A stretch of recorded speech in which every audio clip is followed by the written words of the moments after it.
दोस्तों नमस्कार। एक बार फिर से दिल की गहराई से आपका स्वागत है हमारे चैनल वार्तालाप इंडिया में। और अपने वादे के अनुसार आज आपको फिर से एक समाज के महत्वपूर्ण स्तंभ से मिलाने जा रहे हैं। आज हम चर्चा करेंगे फुटबॉल क्रांति क्लब के संस्थापक और पूर्व आयुक्त राजीव शर्मा जी से, जो कि बहुमुखी प्रतिभा के धनी हैं और जिनसे बहुत सारी चीज़ें युवाओं को सीखनी चाहिए, जिनके दिल में तो मध्य प्रदेश है लेकिन धड़कन देशभक्ति की है। नमस्कार सर। नमस्कार सर, सबसे पहले तो आपका बहुत बहुत धन्यवाद जो आपने इतने बिजी शेड्यूल में से हमारे लिए समय निकाला। सर, स्टार्ट करेंगे। आपको आईएएस बनने की सर प्रेरणा कहाँ से मिली और आपकी प्रारंभिक समस्याएं क्या रहीं सर? ओके, मुझे प्रशासनिक सेवा में आने का मेरा कोई विचार नहीं था जी। मैंने बचपन से सपना देखा था समाज के लिए काम करने का, और मुझे लगा कि पत्रकार बनकर वो काम सबसे अच्छे ढंग से हो सकता है जी। और मैं बहुत शुरुआती जीवन में किशोरावस्था से ही पत्रकारिता करने लगा था। अच्छा। और कॉलेज में जब गया तो फर्स्ट ईयर में मैंने अपने प्रिंसिपल का इंटरव्यू दिया। तब तक मतलब मैं इतना कॉलेज में पहुंचने तक ही इतनी जगह बना चुका था। किस कॉलेज में सर? एमजेएस कॉलेज भिंड में। हाँ जी। और बड़ा कॉलेज था उस जमाने में, उसमें 4200 लड़के पढ़ते थे। ग्रेजुएशन करते करते मुझे समझ में आया कि इस देश में जो असली ताकत है जी, कि जो लोगों की जिंदगी पर असर डाल सकती है, वो पॉलिटिशियन के पास नहीं है, वो ब्यूरोक्रेट्स के पास है जी। तो तब फिर ग्रेजुएशन करने के बाद मेरे प्रोफेसर्स ने मुझे प्रेरित किया कि नहीं, तुम तो बहुत आराम से सिविल सर्विस में जा सकते हो, तो तुमको सिविल सर्विस में जाना चाहिए। तो फिर मैं पत्रकारिता का फलता फूलता कैरियर छोड़ के और सिविल सर्विस में आ गया, और मुझे लगता है कि ठीक आ गया। सर, फलता फूलता से तात्पर्य? फलता फूलता से ये है कि बहुत इनिशियल स्टेज में ही मेरे इंटरव्यूज देश की नामी पत्र पत्रिकाओं में छप रहे थे, और लोग ये अंदाज लगाते थे कि ये कोई बहुत बड़े उम्र का आदमी होगा। ठीक है। तो जब मैं फर्स्ट ईयर में था तो मेरे लेख पढ़ के लोग सोचते थे कि अगर विद्यार्थी है तो एमए में होगा, तो ऐसा नहीं था। तो आप उस समय ग्रेजुएशन ही कर रहे थे? मैं तो फर्स्ट ईयर में थे। तो मतलब फलता फूलता छोड़ दिया। तो सर, आईएएस का एग्जाम कैसे दिया सर? ये एक यक्ष प्रश्न है आजकल युवाओं के लिए, क्योंकि पेपर निकल नहीं रहा है, समस्याएं तमाम है, और उस समय तो ऑप्शनल रहते थे, अब तो एक जैसे हो गए। तो सर, आपके प्रारंभिक और मुख्य परीक्षा के विषय? देखिए, मैं बताऊं कि परीक्षा हर युग में परीक्षा रही है जी। ठीक है। और ये कभी भी सरल नहीं थी, और ये कभी भी कठिन नहीं है। मैं युवाओं को आपके इस पॉडकास्ट के माध्यम से ये कहना चाहता हूँ कि जरा कुछ और अपना कद तराशो, बहुत नीची यहाँ की ऊंचाइयां हैं। क्या बात। तो हर युवा जी, हर एस्पिरेंट, हर विद्यार्थी या हर उम्मीदवार वो ईश्वर से नवीनतम ऊर्जा लेकर आया हुआ है। जैसे हर साल मोबाइल्स के या कारों के नए नए मॉडल्स आते हैं, हर मॉडल पहले से बेहतर होता है जी। ऐसे ही मेरा दृढ़ विश्वास है कि जो भी आने वाला बच्चा है ये कल के बच्चे से बेहतर है। हर नई पीढ़ी अपनी पुरानी पीढ़ी से ज्यादा उन्नत होती है जी। हम लोगों के समय में जब हम लोग कॉलेज में थे, उस समय हमारे ज्ञान का जो स्तर था बाहरी दुनिया के बारे में, आज 5 वर्ष का बच्चा उतना जानता है। हाँ, बिल्कुल जानता है सर। तो मुझे नहीं लगता कि प्रशासनिक परीक्षा या कोई भी परीक्षा कठिन है। कोई परीक्षा कठिन नहीं होती, कोई परीक्षा सरल नहीं होती। आपको परीक्षा का टेम्परेचर समझना है, उसके वाइब्रेशन समझना है कि वहां पूछा क्या जा रहा है, उसका उद्देश्य क्या है, और अगर वो आपने समझ लिया और उसके वाइब्रेशंस के लेवल पर आप अपने को ले आए तो आप फर्स्ट अटेम्प्ट में क्लियर कर जाएंगे जी। मैंने 21.5 साल की उम्र में पीएससी दिया था, एमपीपीएससी जी। ठीक है जी जी। और 21.5 की उम्र में दिया, और 22.5 में मैंने उसको टॉप किया था मध्य प्रदेश में फर्स्ट अटेम्प्ट में, और 22.5 में मेरा पोस्टिंग हो गया था एज डिप्टी कलेक्टर। क्या बात है सर। ठीक है, और मैं इतिहास का विद्यार्थी था, इसलिए जी। मेरे ऑप्शनल इतिहास था। इतिहास था। दूसरा सब्जेक्ट सर? मेरे 3 पेपर होते थे उस जमाने हाँ। में, तो तीनों ही इतिहास थे। अच्छा हाँ, इंडियन हिस्ट्री, ब्रिटिश हिस्ट्री और यूरोपियन हिस्ट्री। अच्छा, उस समय थोड़ा अलग था हाँ, आज से। यूरोपियन हिस्ट्री, इंडियन जी, हिस्ट्री जी। और वर्ल्ड हिस्ट्री। ठीक सर, एक वर्ल्ड हिस्ट्री से ही मेरा प्रश्न है। हाँ, आपने वर्ल्ड हिस्ट्री पढ़ी है, आपको सबसे कहना चाहिए एक ऐसा किरदार जो जो लगता है कि मैं हूँ, वो कौन होगा? चंद्रगुप्त मौर्य। वो तो सर इंडिया में हो गए। नहीं, मैं तो अपने लिए अच्छा, कहता हूँ। अपने लिए बता रहे हैं। मैं वर्ल्ड में पूछ रहा था सर, या जो आपके फेवरेट है, सीधे शब्दों में अच्छा, कहूँ। ये पूछिए कि जी। मेरे फेवरेट है। आपके फेवरेट कौन है सर? ओके, देखिए, मेरा फेवरेट थे विक्रमादित्य, उज्जैनी के विक्रमादित्य। जी। ठीक है, क्योंकि उनसे मेरी अभिरुचियां, मेरे सपने, बहुत सारी चीजें उनसे मैच करते हैं। ठीक है जी। वो एक शासक थे, वो एक लेखक थे, वो एक वास्तुकार थे, जी। वो एक संस्थाओं के संस्थापक थे, और वो ऐसे राजा थे कि जो कुर्सी पर बैठकर सोया नहीं। वो युद्ध के मैदान में जितना पराक्रम के साथ लड़ते थे, जी। विद्या के क्षेत्र में, साहित्य के क्षेत्र में, अनुसंधान के क्षेत्र में, वास्तु के क्षेत्र में, जी सर। हर क्षेत्र में वो वैसा ही प्रदर्शन करते थे। तो इसलिए मेरे हीरो तो विक्रमादित्य हैं। सर, एक कंफ्यूजन है विक्रमादित्य को लेके, कुछ लोग इनको गुप्त मानते हैं, लेकिन दरअसल ये थे कौन? देखिए, हमारे जो विक्रमादित्य थे जी। वो तो बिल्कुल गुप्त नहीं थे, वो तो विशुद्ध उजागर थे कि वो धारा नगरी के राजा भोज, उज्जैनी के विक्रमादित्य। तो क्या होता है, जब आपका व्यक्तित्व तो बहुत बड़ा होता है ना जी। तो बहुत सारी छायाएं प्रतिछायाएं पैदा हो जाती हैं, और उन्हीं से कंफ्यूजन क्रिएट होता है। हाँ, एक यही बड़ी समस्या सर इतिहास के विद्यार्थियों में भी लंबे समय तक देखी गई कि वो लोग ये चंद्रगुप्त को चंद्रगुप्त वो मान लेते थे, गुप्ता डायनेस्टी वाले। ओके, तो इसमें बड़ा कंफ्यूजन था, जबकि ये वाले समुद्रगुप्त वाला चंद्रगुप्त, हाँ, समुद्रगुप्त वाले चंद्रगुप्त मानते थे, जबकि ये तो कुछ और थे, ये मध्य प्रदेश की डायनेस्टी के थे। बिल्कुल ठीक है। और क्या है, एक चीज और है जी। असल में क्या होता है कि जब कोई व्यक्ति अपने पद से बड़ा हो जाता है जी सर, और उसका कर्म शक्ति, ज्ञान शक्ति लोक कल्याण के लिए जब समर्पित होती है, तो व्यक्ति पद से बहुत बड़ा हो जाता है। और जब व्यक्ति पद से बड़ा हो जाता है तो उसका नाम नहीं रहता, वो उपाधि हो जाता है। जी। तो चंद्रगुप्त के साथ भी यही हुआ, विक्रमादित्य के साथ भी यही हुआ कि जो भी राजा सफल होता था, लोग कहते थे अरे ये तो दूसरा विक्रमादित्य हुआ। जी सर। मेरे ख्याल जैसे गांधी जी ने बहुत ऊंचाई हासिल की मनमानस में और जनमानस में भी, तो किसी को सीमांत गांधी कहने लगे, किसी को मालवा का गांधी कहने लगे, किसी को बुंदेलखंड का गांधी कहने लगे। तो ऐसे ही विक्रमादित्य का भी। जी सर। सर, आपका प्रशासनिक करियर बहुत सफल रहा है, इसके बाद आपने एक समाज सेवा का एक नया तरीका देखा और लोगों को फुटबॉल के प्रति सजग किया, और आपने एक क्लब की स्थापना भी की है, फुटबॉल क्रांति क्लब। इसके विषय में कुछ बताएंगे सर?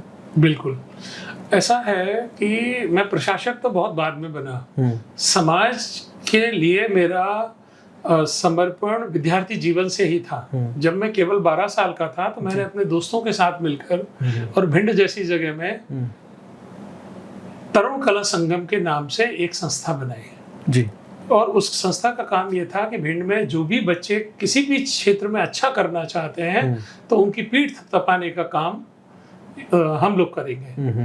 तो जो बच्चे टॉप करते थे उनको उस जमाने में कोई पूछता नहीं था, अब तो सरकारें भी पूछने लगी हैं, थैंक्स टू वोटों की राजनीति। जी सर।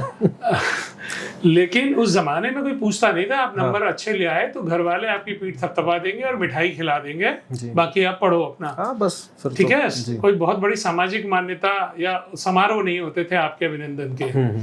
तो हम लोगों ने शुरू किया प्रतिभा अभिनंदन समारोह कि जो भी बच्चे टॉप करेंगे उनको हम लोग बड़ा भव्य कार्यक्रम करके और सम्मानित करते थे।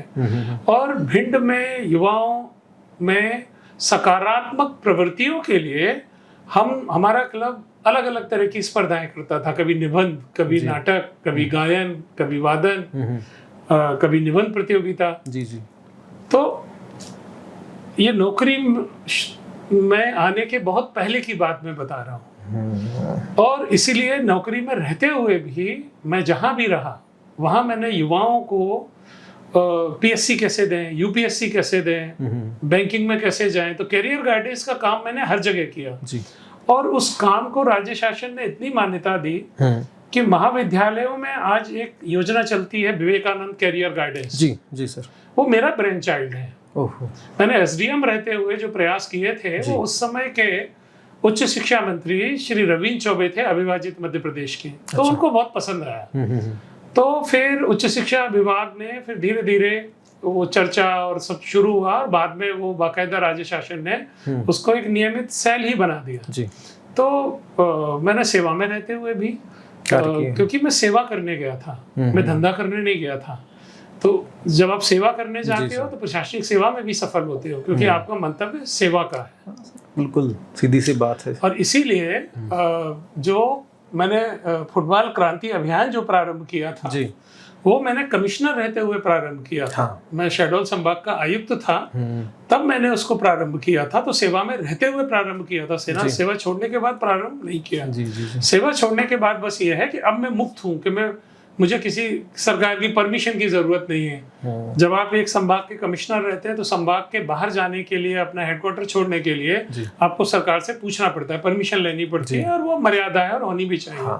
तो चूंकि मैंने शासकीय सेवा अपनी तरफ से शासन को धन्यवाद देकर छोड़ दी सेवानिवृत्ति के पहले ही, तो मैंने अपनी स्वतंत्रता पहले ही प्राप्त कर ली, नहीं तो सेवानिवृत्ति तक मुझे इंतजार करना पड़ता। तो अब मैं स्वतंत्र हूँ कि मध्य प्रदेश के हर हिस्से में जाता हूँ, वहाँ के युवाओं की बात सुनता हूँ, उनको गाइड करता हूँ और युवाओं को कहता हूँ कि जीवन में अगर आगे बढ़ना है तो कोई खेल खेलो, और जब कोई खेल खेलो तो फुटबॉल क्यों ना खेलो, तो फुटबॉल खेलो। और क्योंकि फुटबॉल में हमारी दशा बहुत ही खराब है भारत की। हम दुनिया में कुल 150 लोग फुटबॉल खेलते हैं, उसमें हम 125वें नंबर पर हैं। जी सर। और ये हमारे लिए कोई गर्व की बात नहीं है। नहीं सर, वो 125 नहीं है, वो अब 131 हो गया है। ये और ज्यादा दुख की बात है। 16 साल के निचले स्तर पे है। ओ, तो ये एक भारतीय के तौर पर मेरे लिए शर्म की बात है। और मुझे लगा कि इसका इलाज हर भारतीय को ढूंढना चाहिए, तो मेरे भी कुछ जिम्मेदारी बनती है। तो मैंने ये तरीका निकाला कि मेरे आसपास जो बच्चे हैं मैं इनके हाथ में फुटबॉल दूं, और जब गांव का बच्चा खेलेगा, गली का बच्चा खेलेगा, हरदा का, खिरकिया का, पचमढ़ी का, शहडोल का, पिपरिया का, बनखेड़ी का, सोहागपुर का बच्चा जब फुटबॉल खेलेगा तो निश्चित तौर से चैंपियन पैदा होंगे। फुटबॉल ही क्यों सर? फुटबॉल इसलिए कि गरीब से गरीब बच्चा भी खेल सकता है। फुटबॉल में किसी संसाधन की आवश्यकता नहीं होती और 15-20 बच्चे एक फुटबॉल से खेल सकते हैं। तो मैंने बहुत सोच विचार के बाद फुटबॉल को पकड़ा जी।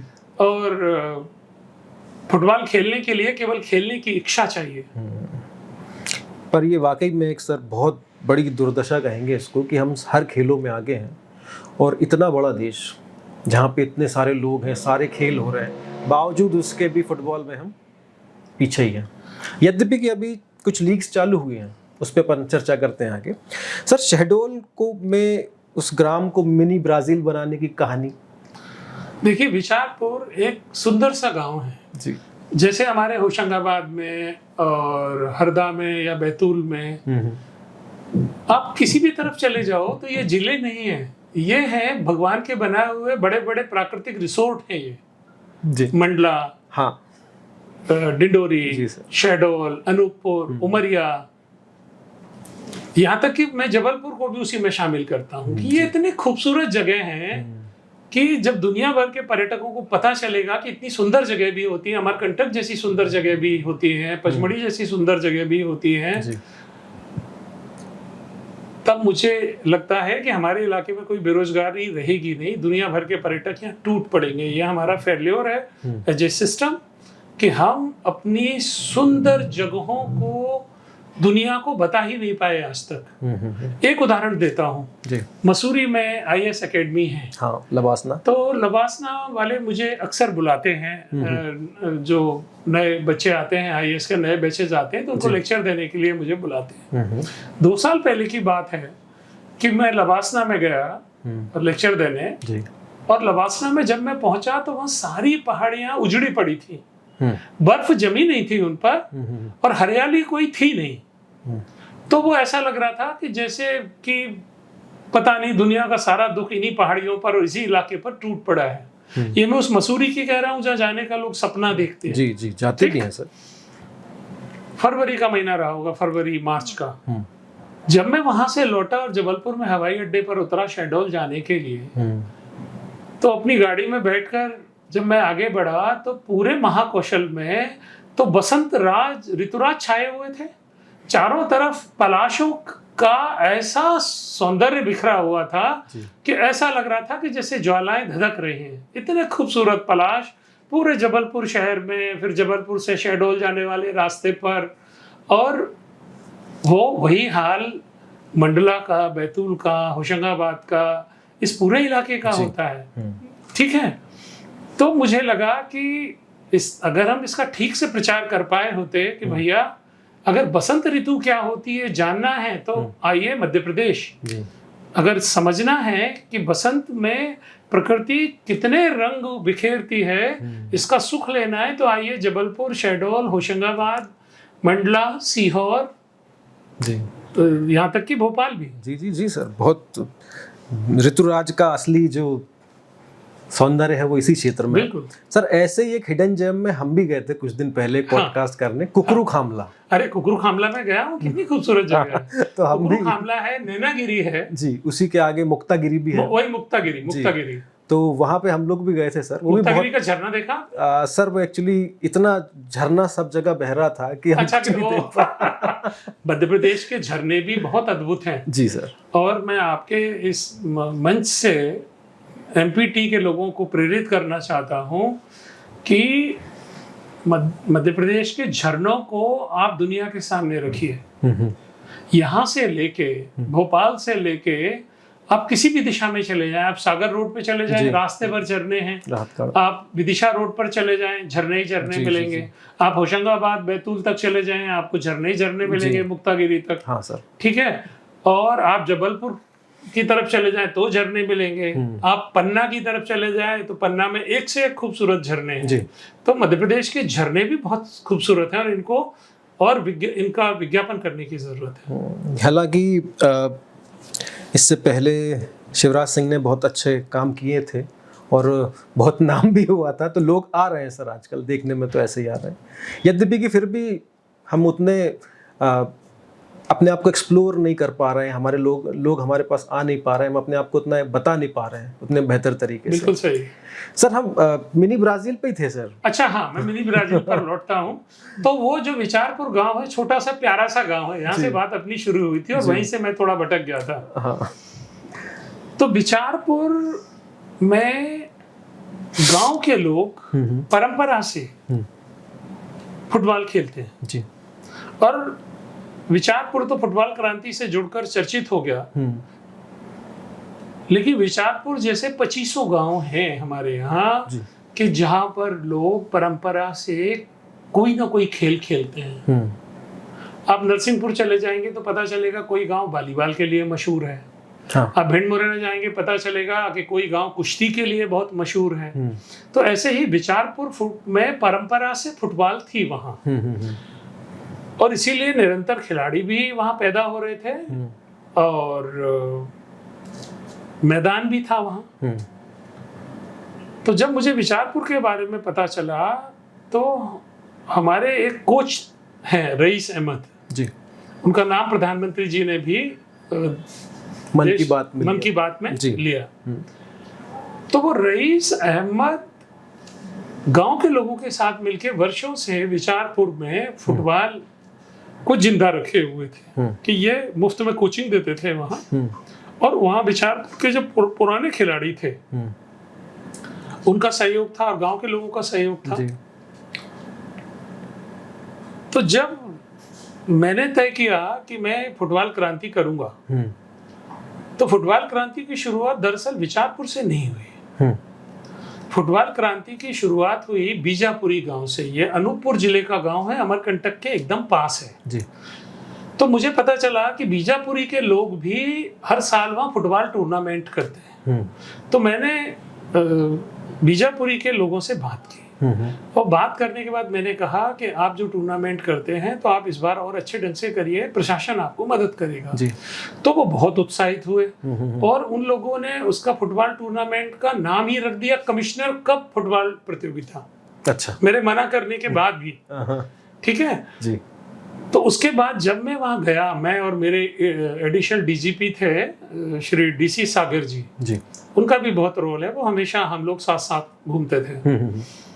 तो जब हम लोग वहां गए तो हमने देखा अद्भुत नजारा था बीजापुरी गांव में कि आप सोचिए 10 से 15 हजार लोगों की भीड़ है और उसमें जितने स्त्री हैं उतने ही पुरुष भी हैं और बच्चे हैं और एक खुला सा बहुत खूबसूरत पहाड़ी ओपन ग्राउंड है और उसमें बीच में फुटबॉल प्रतियोगिता चल रही है। उनको 10-15 हजार ग्रामीण दर्शक देख रहे हैं और वहां पर बाकायदा हाट जैसा बाजार लगा हुआ है कि वहाँ पकोड़े, मगोड़े, भजिया ये सब मिल रहा है, मूंगफली, लड्डू, तरह तरह की चीजें तो लोग देख रहे हैं। और सबसे ज्यादा खुशी मुझे हुई कि ग्रामीण महिलाएं, आदिवासी महिलाएं, ठीक है, और वो आदिवासी जिला है अनूपपुर पूरा, और वो आदिवासी महिलाएं कितनी आगे हैं। मुझे लगा कि पूरे समाज की महिलाओं को सीखना चाहिए कि जो लोग ये समझते हैं हम बहुत आगे हैं और आदिवासी पिछड़े हुए हैं, उनको देखना चाहिए कि वो तो आदिवासी महिलाओं का ही कार्यक्रम था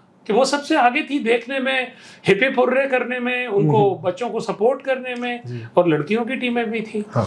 तो विचारपुर में और बीजापुरी जैसे गांवों में जो फुटबॉल की परंपरा थी वो सूख रही थी क्योंकि उसको कोई सपोर्ट नहीं था। हाँ। कहीं से भी जी। तो मैंने सिर्फ इतना किया कि बीजापुरी में जाके गांव वालों से बात की, खिलाड़ियों से बात की और उनसे जाना कि उनकी जरूरतें क्या हैं। तो उनको जूते चाहिए थे खेलने के लिए, उनको निरंतर फुटबॉल चाहिए, उनको और अच्छी कोचिंग चाहिए, उनको मैदान थोड़ा अच्छा चाहिए था। तो मैंने मध्य प्रदेश शासन का खेल विभाग और स्थानीय प्रशासन सबके साथ मिलके और वो खेल मैदान अच्छा बनवा दिया कारपोरेट के सहयोग से। वहाँ कुछ लाइटें वाइटें लगवा दी, फिर कुछ व्यापारियों को बोल के और बच्चों को शूज दिलवा दिए, उनको फुटबॉल दिला दी। कुछ समाज से भी थे हमारे वहाँ, संतोष द्विवेदी जैसे, तो उन्होंने इस पूरे काम में मेरी काफी सहायता की। तो क्या होता है कि जब गांव के लोग और प्रशासन और शासन जब सब मिलकर और एक ही खेल खेलते हैं तो फिर वो गांव दुनिया भर में छा ही जाएगा, जैसे विचारपुर छा गया। भी सर, वाराणसी से प्रधानमंत्री जी ने आपके विषय में और जैसा वर्णन सर आपने किया था बिल्कुल वैसे ही किया था, लेकिन मुझे यकीन नहीं हुआ था। क्योंकि जिस तरीके से आपने बताया कि पूरे 15-20 हजार, तो मुझे नहीं लगा था सर कि फुटबॉल देखने इतने लोग आएंगे, लेकिन अब यकीन हो गया है सर। अच्छा सर, आप महाकौशल क्षेत्र में मध्य प्रदेश के पूर्वी क्षेत्र में ज़्यादा रहे और यहाँ पे आदिवासियों की समस्याएं गंभीर हैं, इसके लिए आपने फुटबॉल क्रांति भी की। लेकिन सर, इनके रोजगार संबंधी समस्याओं को किस दृष्टिकोण से देखते हैं आप सर? देखिए, फुटबॉल क्रांति अभियान अगर सफल हो रहा है तो इसलिए सफल हो रहा है और युवाओं के उससे जुड़ने का बड़ा कारण ये है कि मैंने फुटबॉल को रोजगार का माध्यम बनाया है। और सबसे पहले रोजगार शहडोल में उन युवाओं को मिला जो अपने जमाने के बड़े अच्छे खिलाड़ी थे, लेकिन उनको कहीं कोई नौकरी नहीं मिली और वो बेरोजगार थे और फ्रस्ट्रेटेड हो रहे थे जी। तो उनको जब फुटबॉल क्रांति से जुड़कर आज 24 वरिष्ठ खिलाड़ियों को और कोच की नौकरी मिली है। ठीक है। पूरे ट्राइबल क्षेत्र में जी वहाँ के युवाओं को रोजगार से जोड़ने के लिए मैंने हमेशा काम किया और हमेशा नए तरीके से काम किया है जी। जब मैं सीओ जिला पंचायत हुआ करता था मंडला में, उमरिया में, नरसिंहपुर में और बालाघाट में जी, तब मैंने रोजगार गारंटी योजना में लोगों को वास्तविक रूप से रोजगार दिया, लाखों लोगों को, और नियमित रूप से। और मेरे जिले जहां पर भी मेरी पदस्थापना होती थी जी।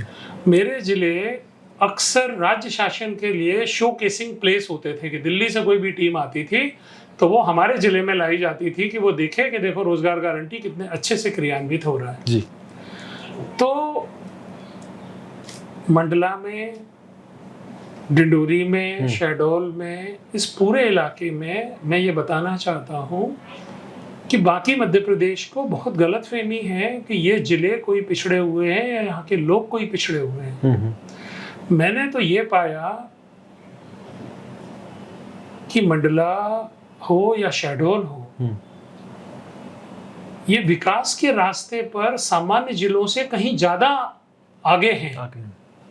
मैं आपको कहता हूं कि आप रायसेन चले जाइए, भोपाल के बगल में है, वहां जिला मुख्यालय आपको जिला मुख्यालय जैसा नहीं लगेगा, लेकिन यहाँ से 600 किलोमीटर दूर मंडला आप चले जाइए, आपको लगेगा कि हाँ ये जिला मुख्यालय है। बालाघाट चले जाइए, आप देखकर दंग रह जाएंगे, जिला मुख्यालय पर इतनी चौड़ी चौड़ी सड़कें और व्यवस्थित विकास।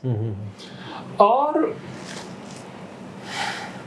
अगर जनता की बात करें जी, तो मेरा अब ये मानना है कि आदिवासी इलाकों में तो राज्य सरकार की और भारत सरकार की सारी योजनाएं बहुत अच्छे से चल रही हैं अपनी कमियों के बावजूद। तो वहां के युवा आपको डॉक्टर मिलेंगे, इंजीनियर मिलेंगे, आईएएस में मिलेंगे, आईपीएस में मिलेंगे। हमारे आदिवासी युवाओं ने अपनी योग्यता का झंडा हर क्षेत्र में गाड़ दिया है जी। अब चिंता करने की जरूरत है उन सामान्य जिलों की, खुद जिसमें मेरा गृह नगर शामिल है, भिंड, मुरैना, ठीक है, आप रायसेन ले लो, आप सीहोर ले लो, यहाँ पर जो सामान्य वर्ग के युवा हैं इनमें इनकी बेरोजगारी की हालत बहुत बुरी है। इनकी शिक्षा का स्तर भी उतना अच्छा अब नहीं रहा है, क्योंकि इनके पास उतने संसाधन नहीं हैं कि ये ठीक से ठीक जगहों पर पढ़ सकें। और जो बच्चा एक ट्राइबल परिवार में पैदा हो रहा है तो पहले दिन से राज्य सरकार और केंद्र सरकार उसको अपनी गोद में लिए हुए है। अगर आप एकलव्य विद्यालय में चले जाएंगे जो ट्राइबल बच्चों के लिए खोले गए हैं, आप भूल जाइए कि वहां कोई आदिवासी बच्चे पढ़ रहे हैं। वहां कोई बच्चा आपको 80% से कम वाले बच्चे का वहां एडमिशन ही नहीं होता है जी। तो आज हमारे ट्राइबल बच्चे 80%, 90%, 95%, 100 में 100 नंबर लेकर आ रहे हैं। देखिए, ईश्वर ने सबको एक समान बनाया है, सिर्फ अवसरों और संसाधनों का खेल है जी। तो जब आपके पास अवसर और संसाधन थे तो आपने उनका लाभ उठाया, अब जिनके पास है वो उसका लाभ उठा रहे हैं। बिल्कुल ठीक बात सर। सर, आपने एक इनिशिएट लिया और संसाधनों का इस्तेमाल किया, सीएसआर के माध्यम से चीज़ों को आपने लोगों तक पहुंचाया। सर, ऐसा दूसरे लोग क्यों नहीं कर रहे हैं? मतलब हम एक ऐसे देश की बात छोड़िए, हम ऐसे प्रदेश में हैं जहाँ पे हम छोटे छोटे देशों को मिला के हम एक संकुल बनते हैं। इतना बड़ा प्रदेश है हमारा। अगर आपके जैसा काम दूसरे लोग कर ले तो हम तो सर ये जो छोटे छोटे देश हैं जो फुटबॉल में बहुत नाम कमा रहे हैं या क्रिकेट में बहुत आगे जा रहे हैं उनसे आगे निकल जाए। तो ऐसी कौन सी समस्या आ जाती है सर जो आदमी ऐसा काम कर ही नहीं पा रहा है सब कुछ होने के उपरांत भी? देखिए, मैं अपना सौभाग्य समझता हूँ कि मुझे बहुत अच्छे अधिकारियों के साथ काम करने का मौका मिला जी। मैंने ज्यादातर अधिकारियों को इसी तरह से काम करते हुए पाया है। या तो आप ये कह लीजिए कि जिसकी जैसी संगत रहती है, हाँ, है ना, तो कह लीजिए मेरी संगत इसी तरह के लोगों के साथ थी। मैं समझता हूँ कि 15 अगस्त 1947 को जब ये देश आजाद हुआ था तो मध्य प्रदेश का पिछड़ापन आज से भी 1000 गुना ज्यादा था। आज जिन गांवों में आप बढ़िया कार में बैठ के चले जाते हैं, आज से केवल 20 साल पहले कठिन था जी।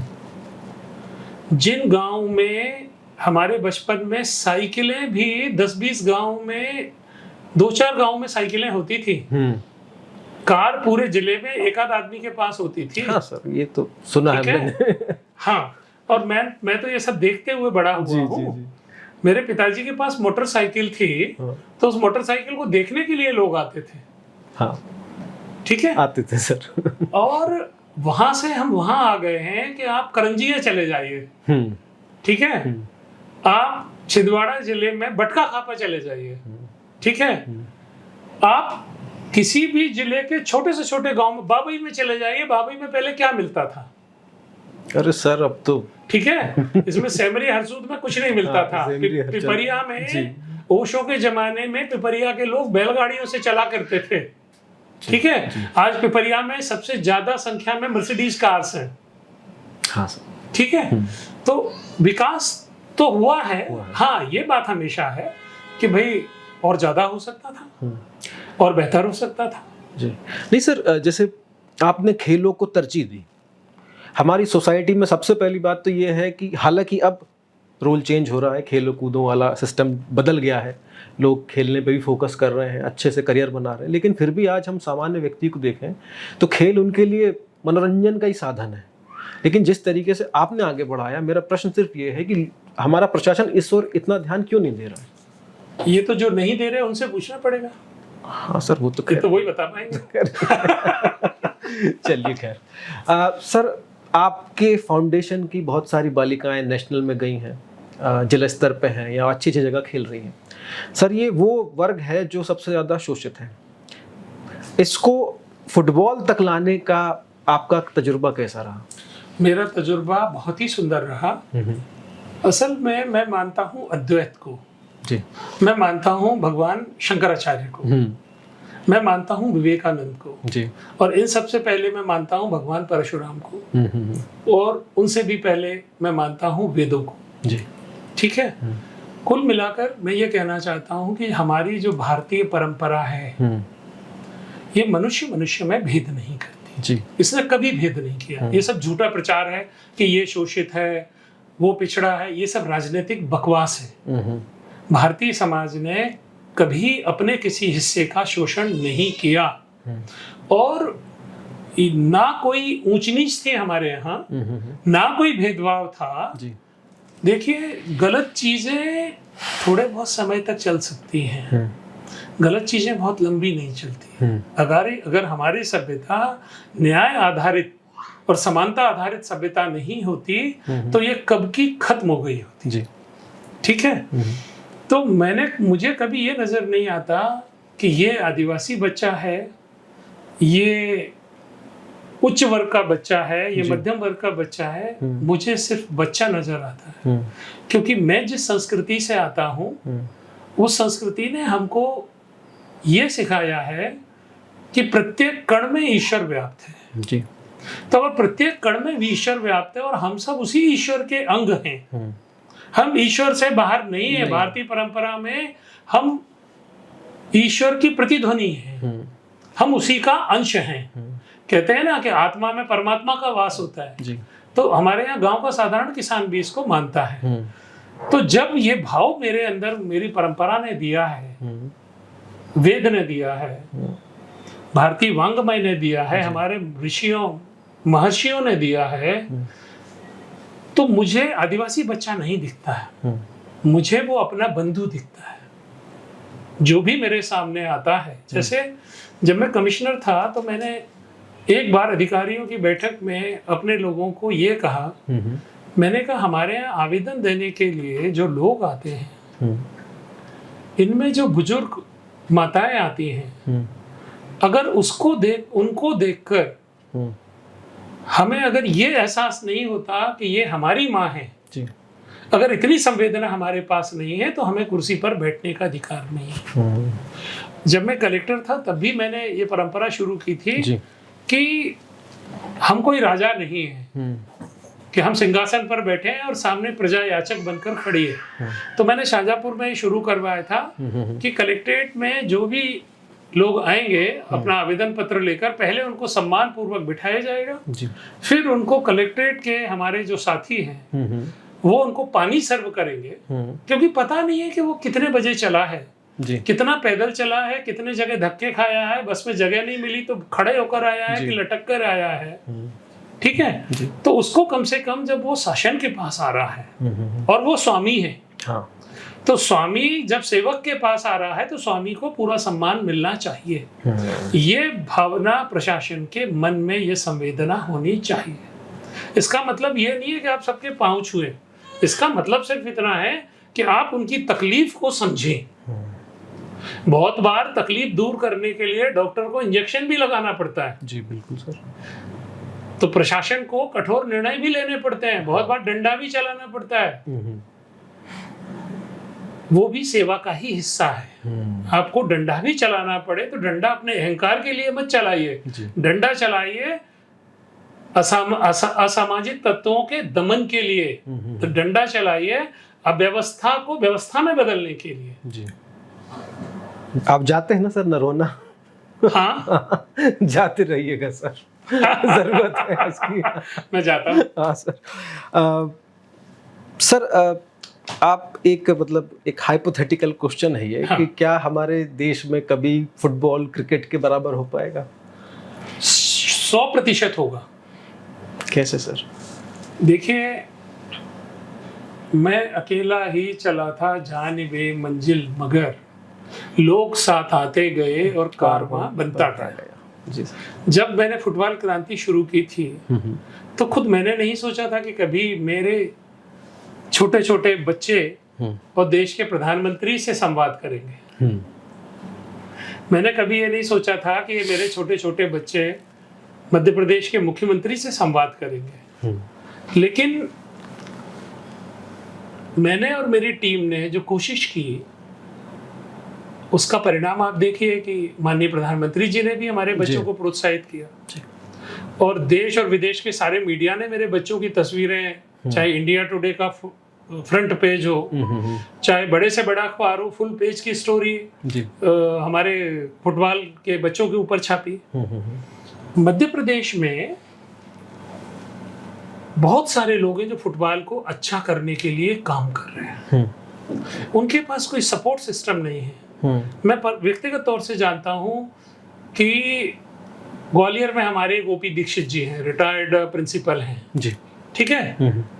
अब शिक्षा विभाग से रिटायर हुए हैं तो कायदे से उनको घर में सोना चाहिए, लेकिन वो ग्वालियर और आसपास के इलाकों में फुटबॉल को बढ़ावा देने के लिए काम कर रहे हैं। अभी उन्होंने फुटबॉल टूर्नामेंट कराया था गोहद में, तो मैं गया था उसमें पुरस्कार बांटने के लिए, ठीक है। आप अगर मंडला जाएंगे तो वहाँ मृदा फाउंडेशन करके एक छोटी सी संस्था है, बिछिया जैसी छोटी सी जगह में, और वो फुटबॉल के जोरदार खिलाड़ी तैयार कर रहे हैं जी।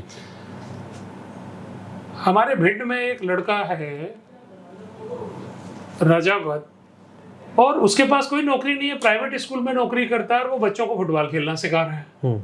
तो ऐसे पूरे मध्य प्रदेश में जगह जगह, कहीं पर किसी गांव में, कहीं पर किसी शहर में ऐसे लोग हैं कि जो अपने अपने स्तर पर यही काम कर रहे हैं, उसी भावना के साथ कर रहे हैं कि जो भावना मेरे और आपके मन में है। तो हमारा जो फुटबॉल क्रांति फाउंडेशन है, हमारा काम यही हमने पकड़ा है कि ऐसे लोगों को खोजना, उनकी पीठ थपथपाना, उनके कान में कहना कि भैया तुम अकेले नहीं हो, हम तुम्हारे साथ हैं, चलो तुम करो आगे। यहाँ रायसेन में भी थोड़े दिन पहले मुझे एक कोच मिला, वो बहुत अच्छा काम कर रहा है फुटबॉल को प्रोत्साहन देने के लिए। मंडीदीप में उसने बहुत सुंदर एक प्रतियोगिता की और उसमें मंडीदीप के सारे लोग मौजूद थे। तो भारत की असली ताकत यहाँ के नेता या यहाँ के अधिकारी या यहाँ के उद्योगपति नहीं है। भारत की असली ताकत है यहाँ का जन गण मन, कि जिसके मन में ये तड़प है कि यार हम फुटबॉल में क्यों पीछे हैं जब क्रिकेट में आगे हैं, तो मैं आगे नहीं ले जाऊंगा फुटबॉल को। ये जो हमारा जनगण मन है ना जी, ये ले जाएगा शिखर पर। सर अभी हाल ही में आपको university of Italy quinoa university से डॉक्टरेट की मानद उपाधि प्राप्त हुई है, तो सर आपके कार्यों को अंतर्राष्ट्रीय स्तर पर भी सराहा जा रहा है। ये किस प्रयोजन से मिली है, पहले साहब यही बता दीजिए। मैं तो ये मानता हूँ कि इसका एक ही प्रयोजन है जी, कि फुटबॉल क्रांति का संदेश मध्य प्रदेश के हर बच्चे तक पहुंचे।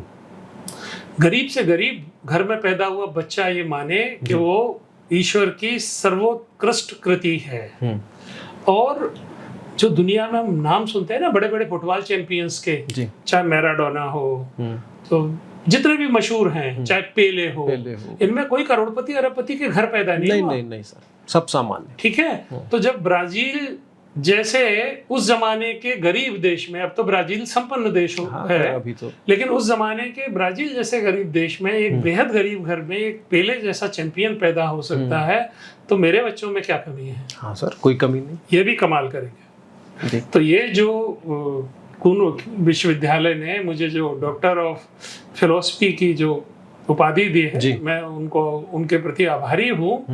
लेकिन मेरे हर कार्य का उद्देश्य यही है कि मध्य प्रदेश की तरुणाई के एक हाथ में फुटबॉल और दूसरे हाथ में रोजगार थमाने का। जी सर। तो ये उपाधि भी मैं उन्हीं बच्चों को समर्पित करता हूँ कि जो इस रास्ते पर जिन्होंने चलना शुरू कर दिया। एक प्रश्न मेरा सर आपके अनुभव से है। हाँ। आरटीआई जब हमारे देश में आया था तब ऐसा लगा था कि कुछ क्रांति हो जाएगी इससे, लेकिन सर आपके जब आप कमिश्नर थे तब आप ही के क्षेत्र में एक बहुत बड़ा विवाद उठ खड़ा हुआ था उमरिया से, कि एक व्यक्ति थे जिन्होंने एक अधिकारी के ऊपर लगभग 32 आरटीआई लगाई थी और उसका वो दुरुपयोग कर रहे थे एज अ ब्लैकमेलिंग। तो इस दुरुपयोग को रोकने के लिए क्या किया जाना चाहिए सर? पहली बात मेरी ये है। और ये जो मतलब इसका हम शमन कैसे करें, और अधिकारियों को आरटीआई का जवाब किस तरीके से देना चाहिए? क्योंकि जितना मुझे पता है कि कर्मचारी कम है, काम का दबाव ज़्यादा है और जनता आरटीआई के माध्यम से अधिकारियों को एक प्रकार से ब्लैकमेल कर रही है। मैं सबकी बात नहीं कह रहा हूँ, कुछ लोग लेकिन ऐसे हैं। तो सर इसके लिए क्या किया जाए, क्या उपाय हों? देखो, सूचना का अधिकार एक पारदर्शी प्रशासन और लोकतंत्र के लिए एक बहुत ही शानदार अधिकार है। ये होना चाहिए जी। प्रजातंत्र में प्रजा को पता तो हो कि कौन क्या कर रहा है। लेकिन हम भारतीय, वो गाना आपने सुना होगा ना, अपनी छतरी तुमको दे दे कभी जो बरसे पानी, और कभी नए पैकेट में तुमको बेचे चीज पुरानी, फिर भी दिल है हिंदुस्तानी। तो हमारी जो जुगाड़ टेक्नोलॉजी है, ये जुगाड़ टेक्नोलॉजी अच्छी से अच्छी चीज का भुर्ता बनाने में सक्षम है। जैसे हमने लोकतंत्र का बहुत ही स्वादिष्ट भुर्ता बना दिया है, ठीक है, चुनाव का भी भुर्ता बना दिया है सब। उसी तरह से आरटीआई का भी भुर्ता बन गया, तो इसमें कौन सी बड़ी बात है? ठीक है। अब थोड़ा सीरियसली बात करें जी, तो हर समाज और हर देश अपने सामने आई चुनौतियों का निराकरण करने के लिए नए नए उपाय ढूंढता है। ठीक है। जो भी उपाय हम ढूंढते हैं जी, वो कुछ साल बहुत अच्छा लगता है और बहुत अच्छे से काम आता है जी। और उसके बाद फिर हम लोग सब मिल के उसका भुर्ता बना डालते हैं। तब फिर एक नया आविष्कार करना पड़ता है, फिर नया उपाय लाना पड़ता है जी। ये उसी तरह से है कि जैसे एंटीबायोटिक होती है ना, तो अगर आपने 100 mg की एंटीबायोटिक खा ली है तो अगली बार वो काम नहीं करेगी, फिर आपको 200 mg की एंटीबायोटिक खानी पड़ेगी जी सर। ठीक है। या जैसे मच्छर के साथ हमारी जो लड़ाई है, जो सैकड़ों वर्षों से चल रही है और जिसमें मच्छर हर बार जीतता है, तो ये उसी तरह से है। तो संसद का उपयोग यही है, कानून बनाने वाली संस्थाएं इसीलिए तो है कि भाई रोज जरूरत बदलती है। जब जरूरत बदलती है तो कानून भी बदलिए, और कानून में लोगों ने जो सुरंगें बना ली हैं उन सुरंगों को बंद करिए, नया कानून लेकर आइए जिसमें सुरंगें नहीं हो, और जब उसमें सुरंगें बना लेंगे फिर और नया बनाइए। जीवन हमेशा आगे बढ़ता जाता है। हाँ, हालांकि सर उसी पर्टिकुलर उस मामले में न्यायालय ने बहुत अच्छी नज़ीर पेश करी और उस व्यक्ति पे 25,000 का जुर्माना भी लगाया कि आगे इस प्रकार के काम ना किए जाएं। लेकिन बिल्कुल सही सर, आपने जो मतलब इसे कहें तो ये मार्क्स का ऐतिहासिक द्वंद्ववाद का सिद्धांत इसे कहा जा सकता है। सर, जब आप प्रशासन में थे तो राजनीतिक हस्तक्षेप एक बड़ी समस्या रही है। सारे जितने भी अधिकारीगण हैं वो इस बात को स्वीकारते हैं कि राजनीतिक हस्तक्षेप अनुचित है। तो जो युवा हैं आजकल, जिसको प्रेरणा लेनी चाहिए आपसे, वो इससे कैसे बचें? देखिए, मेरा कहना यह है कि राजनीतिक हस्तक्षेप तो प्रजातंत्र में होगा ही, क्योंकि लोगों को अगर कोई तकलीफ होगी और वो अधिकारी के पास जाएंगे, अधिकारी अगर सुन के खुद ही उसका निराकरण कर दें जी, तो किसी को शौक नहीं पड़ा है नेताजी के घर जाकर वहां अपना दिन भर खराब करने का। तो जब प्रशासन संतोषजनक ढंग से चीजों को हल नहीं करता है तो लोग फिर राजनीति के दरवाजे पर जाते हैं। फिर राजनीति जो जनप्रतिनिधि है उसको अगर जनप्रतिनिधि बने रहना है, फिर से चुन के आना है, तो उसकी ये मजबूरी है कि वो हस्तक्षेप करे। एक अधिकारी के तौर पर मैं अपना अनुभव बताता हूँ जी। शायद आपको ताज्जुब होगा, मैंने पूरे 37 साल के कैरियर में कभी कोई राजनीतिक दबाव अनुभव नहीं किया। देखिए, मैं युवा अधिकारियों को कहता हूँ कि अगर आप स्पंज हैं तो आपको हर कोई निचोड़ेगा, अगर आप पत्थर हैं तो कोई आप पर अपना समय खराब नहीं करेगा। और हमारी जो पॉलिटिकल क्लास है ना, जो हमारे जो जनप्रतिनिधि है ना, छोटे से छोटा जनप्रतिनिधि भी मैंने पाया है बहुत कुशाग्र बुद्धि के होते हैं। वो गलतफहमी छोड़ दीजिए, आपके बिना पढ़े लोग राजनीति में जाते हैं, वो व्यवहार शास्त्र की बहुत दक्षताएं सीखे हुए लोग हैं, ठीक है जी सर। और वो अपना समय खराब नहीं करते। जब वो देखते हैं कि ये अधिकारी खुद ही गड़बड़ियों में लिप्त है, तो भैया आप 4 गड़बड़ी अपने लिए कर रहे हो तो 2 हमारे लिए क्यों नहीं करोगे जी, ठीक है। और जब वो देखता है कि नहीं भैया ये किसी की नहीं सुनते और इनका एक पैटर्न है काम करने का जो पारदर्शी है और न्याय सम्मत है और लॉजिकल है, ठीक है, तो वो आएंगे, बहुत विनम्रता से अपनी बात रखेंगे और आप नहीं भी करेंगे तो वो आपसे कोई दुश्मनी नहीं पालेंगे। हाँ, इतना जरूर होगा जब बहुत लंबे समय तक आपकी कार्य पद्धति से उनको लगेगा कि अब उनका प्रभुत्व घट रहा है जी, ठीक है ना, उनके वोटर को लग रहा है कि नेताजी की तो चलती नहीं है, तो हमारा नेता ये बर्दाश्त नहीं कर सकता, तो फिर वो उचित स्थानों पर, समुचित मंचों पर आपकी शिकायत करेंगे तो आपको हो सकता है कि आपका ट्रांसफर हो जाए, जो कुछ भी, ठीक है। वो 100 प्रयास करेंगे तब बेचारे मुश्किल से 1 आध बार सफल होंगे, इससे ज्यादा सफलता का प्रतिशत नहीं होता है जी, ठीक है। तो वो सफल भी हो जाएंगे तो आपका क्या बिगड़ जाएगा, आप जहाँ जाओगे वहाँ आपको उतना ही वेतन मिल रहा है, उतनी सुविधा मिल रही है। हाँ, एक असुविधा जरूर होती है, वो असुविधा कीमत है, और कीमत अगर आप अच्छा काम करना चाहते हो तो कीमत तो चुकानी पड़ेगी आपको। हाँ सर, ठीक है, तो वो कीमत भगत सिंह ने भी चुकाई थी, चंद्रशेखर आजाद ने, उन्होंने तो अपनी जिंदगी से कीमत चुकाई थी। बिल्कुल सही। आप तो एक ट्रांसफर से चुका रहे हो, तो मेरे भी 1 साल में 3 ट्रांसफर हुए हैं, लेकिन मैंने ये सोचकर उनको मतलब उनका सुख उठाया है कि हाँ ये कीमत है जो मुझे देनी है, देश के लिए बलिदान।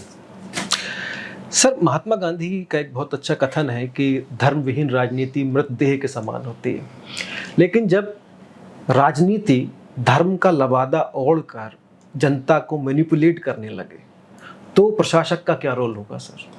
देखिए, प्रशासक का रोल तो एक ही है, राजनीति कुछ भी करती रहे जी, प्रशासक को भर्ती किया गया है संविधान के हिसाब से काम करने के, और संसद ने, विधानसभा ने जो कानून बनाए हैं उनका निष्पक्षता से और दृढ़ता से पालन करने की तनख्वाह आपको दी जाती है।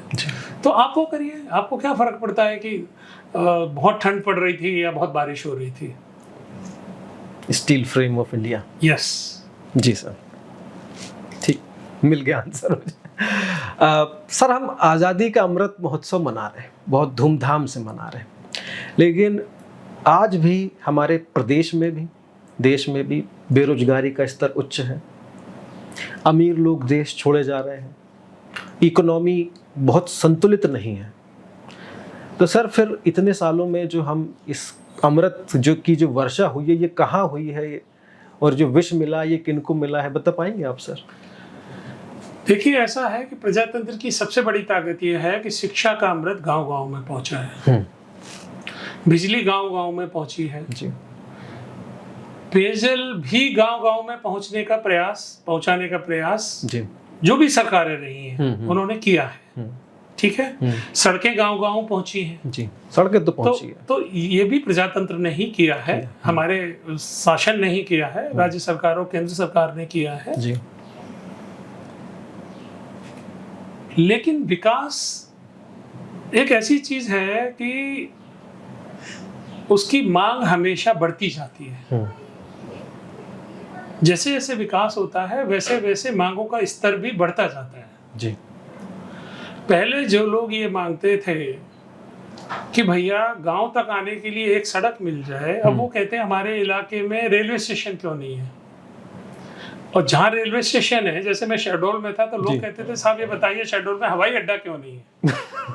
ठीक है, तो विकास एक सतत प्रक्रिया है। हाँ, लेकिन हाँ, मुझे ये स्वीकार करना चाहिए कि जो देश हमारे साथ ही आजाद हुए थे या हमसे 1 साल पहले या 1 साल बाद आजाद हुए, उन्होंने हमसे बेहतर विकास किया है। चाहे वो चाइना हो, चाइना तो अभी 20-30 साल पहले तक हमसे बहुत पिछड़ा हुआ और गरीब देश था, और आज की तारीख में वो हमसे कम 100 साल आगे है। जी, या साउथ कोरिया, जो कि द्वितीय विश्व युद्ध के बाद पूरा देश विनष्ट हो चुका था, लेकिन आज वो देश भी, साउथ कोरिया भी आज हमसे कम 100 वर्ष आगे है। जापान भी उसी कैटेगरी। जापान तो पहले से ही आगे था ही, ठीक है, और ये आगे रहे तो भी उतना बुरा नहीं लगता। अब दिक्कत तब आती है कि जब बांग्लादेश हमें पीटने की हालत में आ गया था कि वस्त्रों के उद्योग में जी, बांग्लादेश ने हमको दूसरे नंबर पे धकेल के पहले नंबर पर आ गया था पिछले साल की, ठीक है जी।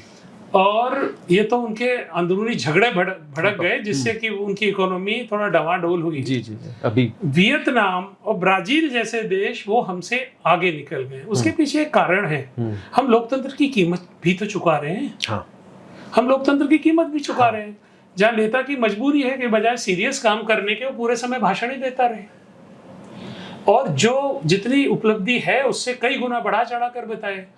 क्योंकि अगर सत्ता पार्टी नहीं बताएगी बढ़ा चढ़ाकर, तो विपक्ष उसकी टांग खींचता रहेगा पूरे समय।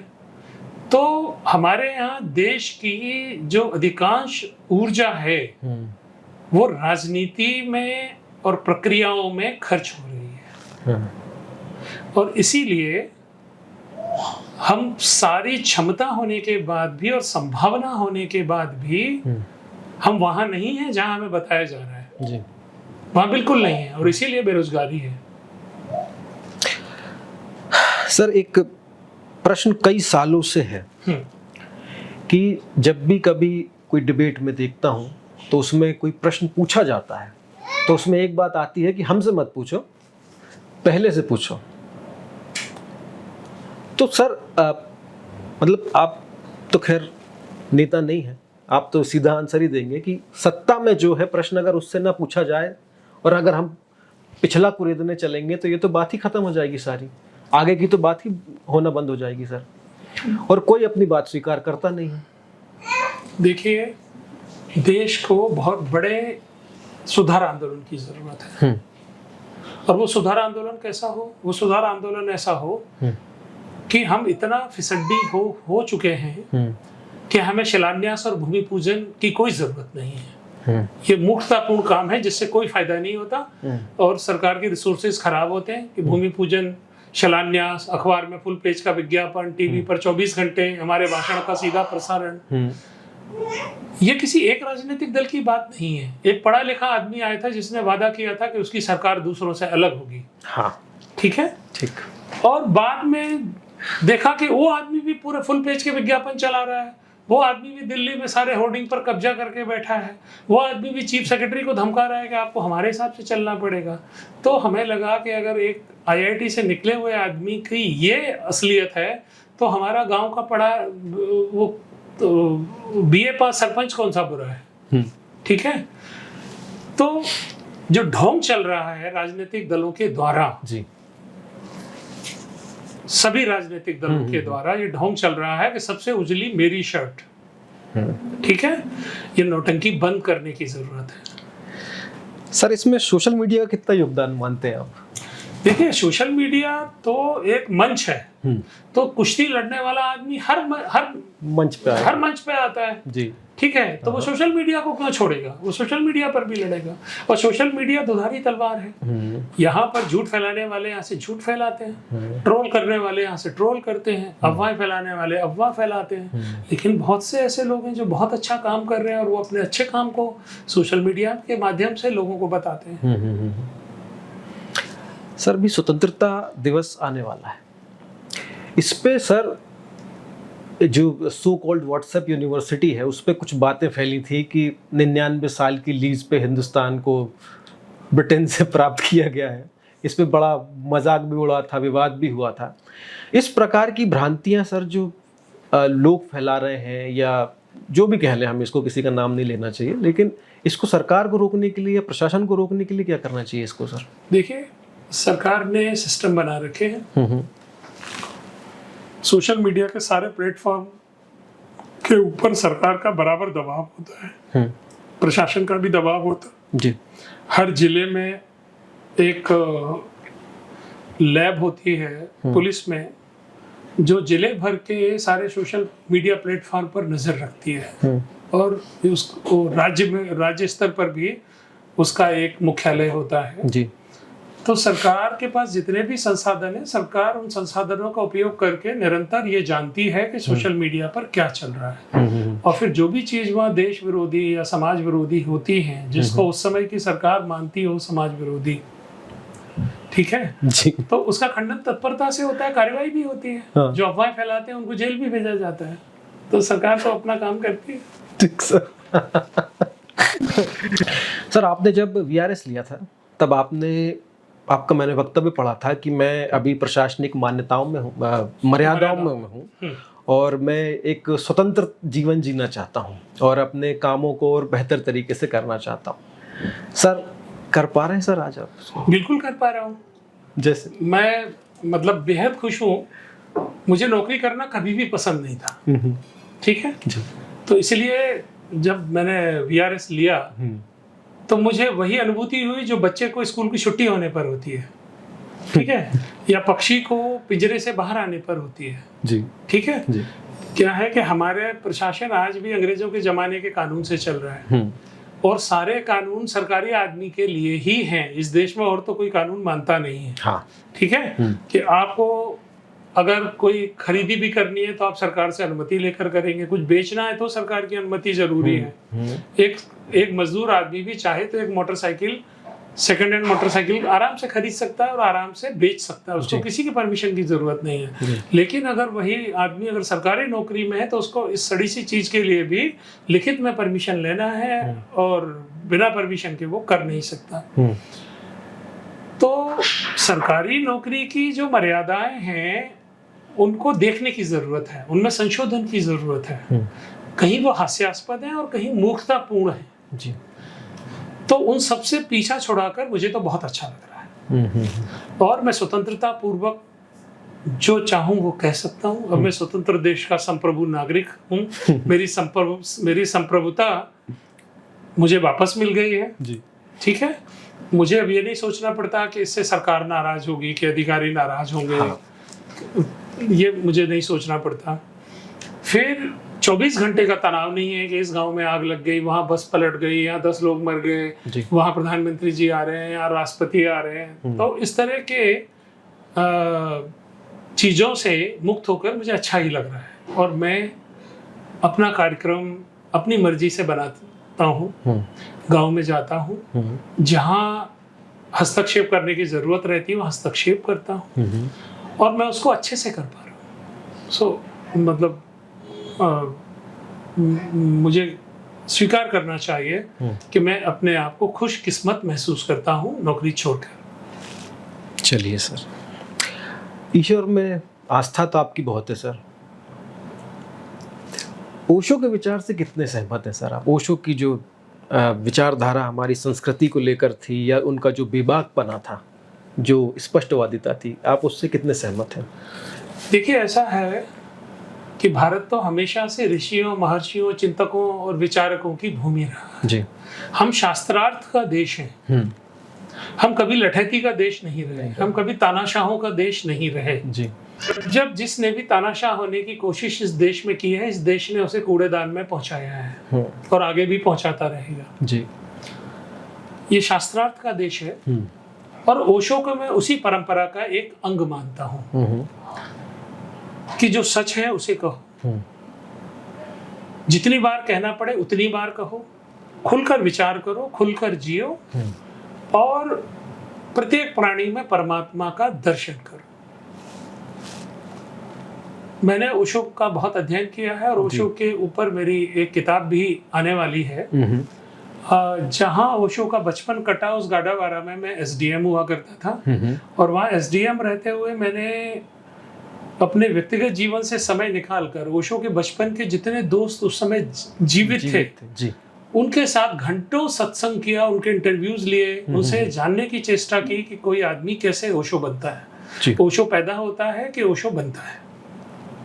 फिर क्या पाया सर आपने? मैंने पाया कि ओशो बनता है। जी सर। सर आप जब रिटायरमेंट ले रहे थे उस समय ये बहुत कवायद तेज थी कि अब शर्मा जी चुनाव लड़ेंगे, पेपरों में छपा, सब जगह दिखा गया। कोई है सर आगे प्लान आपका? देखिए क्या है, मैं मध्य प्रदेश का वो आदमी हूँ जी जिसके मन में इस बात की गहरी पीड़ा है कि ईश्वर जो भी सर्वश्रेष्ठ दे सकते थे एक प्रदेश को, वो उन्होंने मध्य प्रदेश को दिया। जी। नर्मदा मैया और ताप्ती मैया जैसी सदा नीरा नदियां, जी। एक चंबल जैसी नदी जो कहाँ से निकलती है, इंदौर के ऊपर महू से जाना पाव से निकलती, ठीक है, और भिंड तक जाते हुए और यमुना को यमुना बनाती है। जी। मैं उस जगह पर गया हूँ कि जहाँ यमुना छोटी नदी है और चंबल बड़ी नदी है और बड़ी नदी छोटी नदी में मिलके उसको विशाल कर देती है। जी। तो यमुना, अगर यमुना जी हैं तो उसमें मध्य प्रदेश का योगदान है।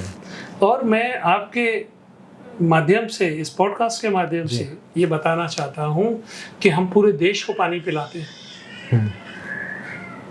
लोग गुजरात मॉडल की बात करते हैं जी।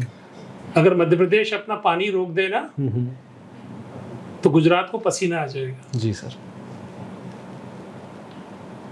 क्योंकि अमरकंटक से निकली हुई नर्मदा जी, और जब जाके सरदार सरोवर तक पहुंचती है तब साबरमती को पानी मिलता है जी। तब गुजरात को पानी मिलता है और न केवल गुजरात को मिलता है, गुजरात के कच्छ के रन में मैं गया हूँ सीमाओं पर जो हमारे बीएसएफ के जवान हैं और उनके पीछे जो सेना के जवान हैं जो देश की रक्षा कर रहे हैं जी, उनको भी ये नर्मदा जी का पानी जो हम होशंगाबाद से भेजते हैं, अमरकंटक से भेजते हैं, मंडला से, जबलपुर से भेजते हैं, हंडिया से और हरदा से और बड़वानी से भेजते हैं, यही पानी हमारे सीमा पर खड़े जवानों के कंठ की प्यास बुझाता है। तो मध्य प्रदेश वो प्रदेश है कि एक तरफ हम गुजरात तक पानी दे रहे हैं जी, दूसरी तरफ चंबल से हम यमुना को यमुना जी बनाते हैं और तीसरी तरफ अमरकंटक से ही निकली हुई जो सोन नदी है वो गंगा को गंगा जी बनाती है। तो मैं बहुत विनम्रता के साथ ये कहना चाहता हूँ कि मध्य प्रदेश इकलौता वो प्रदेश है जहाँ हीरा निकलता है। हाँ, पन्ना से ऐसी कोई धातु नहीं है जो हमारे यहाँ से नहीं निकलती है। इस देश को हमने कोयला दिया है, इस देश को हमने सागौन के वन दिए हैं, हम देश के ऑक्सीजन का फेफड़ा है, हमने सबको सब कुछ दिया है। लेकिन जब मध्य प्रदेश को मिलने की बारी आती है तो गुजरात भी दिल छोटा कर लेता है। शेर आज तक नहीं दे पाया गुजरात। अरे गुजरात जी सर, पानी हमारा पीता है, शेर हमें नहीं देता। ठीक है जी। और मध्य प्रदेश के पिछड़ा होने का कोई तर्क नहीं है, केवल एक ही तर्क है कि हम मध्य प्रदेश के लोग स्वभाव से भले लोग हैं जी, देश के लिए समस्या पैदा नहीं करते, देश के हर संकट में खड़े हुए हैं। सीमा पर जवानों की जरूरत पड़ती है तो चंबल इलाका, वहां की माएं अपने 18-18 साल के बेटों की लाइन लगा देते हैं हाँ सर। सीमा की रक्षा करने के लिए। जब देश को पेट भरने के लिए अन्न की जरूरत पड़ती है तो मेरा हरदा, मेरा विदिशा, मेरा होशंगाबाद ज्यादा वो आता है। गेहूं देता है और वो चावल देता है बालाघाट, कि जो देश के लोगों के पेट को भरता है। तो देश के लोगों का पेट हम भरें, उनको पानी हम दें, आप बदले में हमें क्या दे रहे हैं श्रीमान जी? मध्य प्रदेश के पिछड़े होने का केवल एक ही कारण है, वो है हमारा भला होना, हमारे नेताओं का बहुत संकोची होना जी।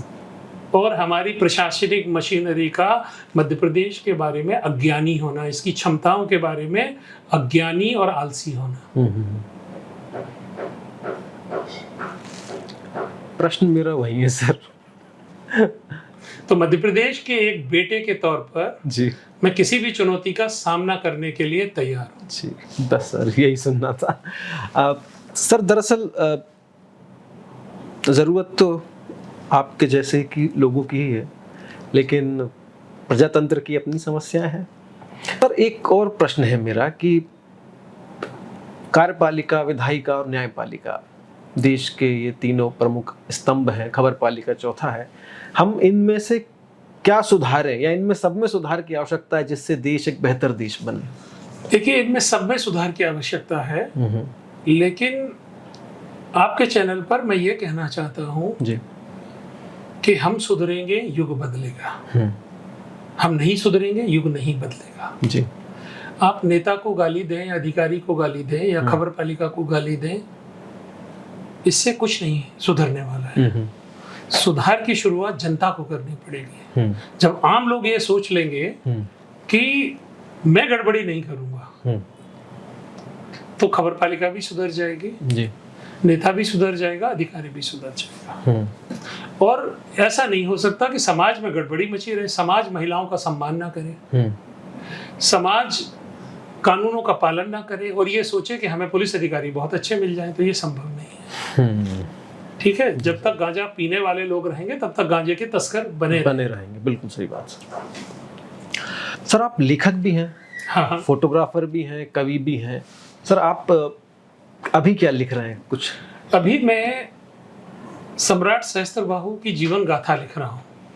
मेरा जो उपन्यास अब आने वाला है उसका नाम है सम्राटों के सम्राट सहस्त्रबाहु। जी। तो मैं उसको पूरा करने में लगा हूँ। सम्राट सहस्त्रबाहु इस पृथ्वी के एक ऐसे सम्राट थे कि जब उनको सम्राट बनाया जा रहा था तो उन्होंने सिंहासन पर बैठने से मना कर दिया था और उनको कोई चुनाव नहीं लड़ना था, उनको कोई राजनीतिक दल नहीं चलाना था। वो दायित्व बोध से इतना भरे हुए थे कि उन्होंने कहा कि नहीं, राजा लोगों से टैक्स लेता है, सरकारें लोगों से टैक्स लेती हैं और अपने कर्तव्य का पालन नहीं करती। तो अपने कर्तव्य का पालन नहीं करती तो राजा यानी सरकार पाप की भागी है। तो मैं जब तक ये उपाय ना ढूंढ लूं कि मैं जनता से टैक्स लूं तो मैं उसे सुविधा दूं, मैं उसे सुरक्षा दूं, मैं उसे प्रगति दूं, मैं उसको आगे बढ़ा सकूं, तो ही मैं सिंहासन पर बैठूंगा, नहीं तो मैं सिंहासन पर नहीं बैठूंगा। ये कहकर उन्होंने सिंहासन पर बैठने से इनकार कर दिया। और इसके बाद उन्होंने तपस्या की। उनकी तपस्या से प्रसन्न होकर भगवान दत्तात्रेय ने उनको वरदान दिया कि हाँ, तुम अपनी प्रजा का पूर्ण कल्याण करने में सफल होगे। इसके बाद वो सिंहासन उन्होंने स्वीकार किया। तो ऐसे महान सम्राट की कहानी मैं कहने जा रहा हूँ। और मेरे सभी उपन्यासों में एक कॉमन थ्रेड है, एक कॉमन प्रस्थान बिंदु है कि मेरे सारे उपन्यास अपनी आत्मा में मध्य प्रदेश की भूमि में पैदा हुए। ठीक है। जो मैंने आदिशंकर पर लिखा वो इसलिए क्योंकि आदिशंकर का मध्य प्रदेश से गहरा नाता है। वो 12 साल का बालक अगर नर्मदा तट पर आकर अपने गुरु से भेंट नहीं करता तो संसार आदि शंकराचार्य को नहीं देख पाता। तो ये गौरव मध्य प्रदेश का और नर्मदा मैया के किनारों का है कि वो आदि शंकराचार्य को आदि शंकराचार्य बनाते हैं। वो श्रेय उज्जैनी के सांदीपनी आश्रम का है जो कृष्ण को कृष्ण बनाता है। तो मेरे सभी उपन्यासों में, इसके बाद फिर मैंने लिखा भगवान परशुराम के ऊपर अद्भुत सन्यासी, तो भगवान परशुराम की जन्मस्थली जाना पाओ, जी, जान पाओ, ठीक है, तो उसमें भी मध्य प्रदेश है। हाँ। और सम्राट सहस्त्रबाहु भी जी। हमारे महेश्वर में आज भी उनका मंदिर है, जहाँ जी। उनकी निरंतर पूजा होती है, जी जी जी। प्रतिदिन पूजा होती है, अखंड ज्योति जलती है, ठीक है, जी। क्योंकि वो एक ईश्वर की तरह प्रतिष्ठित है। मंदिर हमारे यहाँ ईश्वरों के ही होते जी हैं, जी ठीक है। जी सर। तो मेरे सभी उपन्यासों के माध्यम से मैंने एक ही चीज कहना चाहिए है कि ये मध्य प्रदेश किसी से कम नहीं है, ये किसी की कठपुतली रहे, ये हमारे आत्मसम्मान के विरुद्ध है, ये मध्य प्रदेश के आत्मसम्मान के विरुद्ध है। जी सर, हमारा अगला सेगमेंट है रैपिड फायर राउंड। ओके, तो आपके सर फेवरेट लेखक और उनकी कोई कृति? प्रेमचंद, प्रेम पचीसी। प्रेम पच्चीसी। सर आपकी पसंदीदा मूवी? मेरी पसंदीदा movie Gandhi, Gandhi. Richard Attenborough की गांधी। हाँ, वही सोच रहा था मैं। ठीक सर, आपके फेवरेट फुटबॉलर सर? हाँ, मेरा फेवरेट फुटबॉलर है, एक आदिवासी युवा है, सीताराम सहीस, ठीक है, सीताराम सहीस। वो अभी लड़कियों की टीम लेके और गया हुआ है नीमच, ठीक है। मैंने दुनिया के तमाम फुटबॉलर देखे हैं, लेकिन हमारे सीताराम का जैसा थ्रो है वैसा थ्रो करते मैंने बड़े बड़े चैंपियंस को नहीं देखा। अच्छा। वो शीर्षासन लगा के थ्रो करता है। हाँ तो इसलिए मेरा मनपसंद फुटबॉल खिलाड़ी है सीताराम सहीस। जी जी जी सर। सर आपके दिल के नजदीक ज्यादा क्या रहा है, फुटबॉल या प्रशासन? मेरे दिल के नजदीक है मेरा देश। वो प्रशासन से उसकी सेवा हो सकती है तो प्रशासन से करूंगा, फुटबॉल से हो सकती है तो फुटबॉल से करूंगा। ऐसा संगीत सुनते हैं सर आप? बहुत ज्यादा। आप कौन से फेवरेट सिंगर? मैं कुमार गंधर्व मुझे बहुत पसंद है, भीमसेन जोशी बहुत पसंद है, और लता मंगेशकर, हेमंत कुमार, किशोर दा जो कि मध्य प्रदेश के ही थे, लता जी तो जन्म ही यहाँ पर हुआ, इंदौर में हुआ, ठीक है जी। तो मुझे मोटे तौर पर मुझे संगीत से प्रेम है, इसलिए मेरे लिए ये महत्वपूर्ण नहीं है कि कौन गायक है, मुझे संगीत से मतलब है। आखिर मैं तानसेन के प्रदेश से आता हूँ। जी सर। लता जी का सर कोई गीत जो आपको बेहद पसंद हो, आपके दिल के बेहद निकट हो? कांटों से छीन के ये आंचल, कांटों से छीन के ये आंचल, गाइड। अपने ही वश में नहीं है, नहीं मैं, तू है जहां हूँ वहीं मैं। जी ठीक सर। सर आपके पसंदीदा प्रधानमंत्री? मेरे पसंदीदा प्रधानमंत्री इंदिरा गांधी। और मध्य प्रदेश में मुख्यमंत्री सर? मध्य प्रदेश का मैं मुख्यमंत्री पंडित रविशंकर शुक्ला। पंडित रविशंकर शुक्ला। एक अंतिम प्रश्न मेरा सर, हाँ। कि अगर आप इस देश के युवाओं को कोई सीख देना चाहें तो क्या देंगे? मैं ये सीख दूंगा कि युवा ये विश्वास करें कि वो ईश्वर की सर्वश्रेष्ठ कृति है। जी। कोई भी किसी भी युवा को मन में ये सोचने की जरूरत नहीं है वो किसी भी चीज में कम है, और जवानी होती है मेहनत करने के लिए, तो खूब परिश्रम करे। अगर पढ़ रहा है तो खूब मेहनत से पढ़े, अगर फोटोग्राफी कर रहा है तो खूब मेहनत से करे, पत्रकारिता कर रहा है तो खूब मेहनत से करे, अगर आलू की टिक्की बेच रहा है तो खूब मेहनत से बनाए। मतलब जिस फील्ड में है उसमें दक्षता हासिल करे। किसी धंधे का कोई महत्व नहीं है, संसार में महत्व है दक्षता का।